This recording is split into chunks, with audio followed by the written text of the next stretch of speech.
It's caught in the crossfire. It's caught in the crossfire. Hi guys, Joe Deja here, tuning in from the Tile Setter's Corner. Today we're going to talk about spacers, so thanks for tuning in. This is going to be a great tip for you today. Spacers. I like to use the horseshoe spacers. Why? Because they're just easier to work with. This is an 1/8 of an inch. This is a 1/16 of an inch. A lot of people use these spacers here, a lot of do-it-yourselfers, and I always see there's a problem here. Some people are doing it the correct way, is when you have the walls, you want to put the tile in this way in the grout joint so it goes like this, right? Some people are putting it in this way between the four corners and they stuff it in there and then they leave them in and grout over. You don't want to do that. You want to be able to take these out. So you want to put the spacer in this way so the next day when it dries you just pop them out. But those are only meant for walls. Spacers are not meant for floors, people. And this is what I'm going to tell you why. When I go start my job, tiles vary in size, okay? So if you're going to use spacers, you're going to have a hell of a time trying to stay square and on line with your tiles. So what I do first is when I start my job is I lay out 3 tiles and I add my grout joint in there for a specific grout joint do I want. Do I want a 1/16? Do I want an 1/8?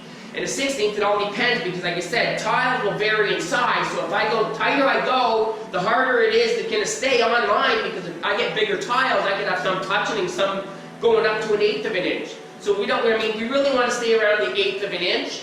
So I'm going to mark for an 1/8 of an inch on my tile here. And I'll just grab 2 more.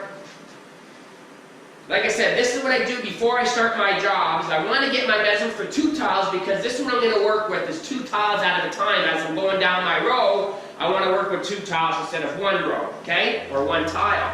So, I got my measuring tape, I push it up against this tile, because what I'm doing is I'm marking this grout joint, okay? And then I'm marking this grout joint, so I want to go right to the edge of this tile.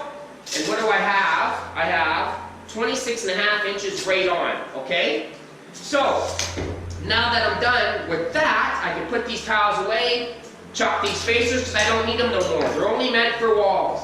So, now when I want to go, when I'm doing my lines, like I said, I start at one end, I'll measure on this tile, go across to 26.5, all the way down to the other side, measure up against the tile, 26.5, snap my line, I'm ready to go to start with my tiles. And why? Like I said, if you stay on your line with your second tile, if I install this one, bang. Install this one, I'm not worried about this joint, I'm not worried about this joint because I've already marked it into place.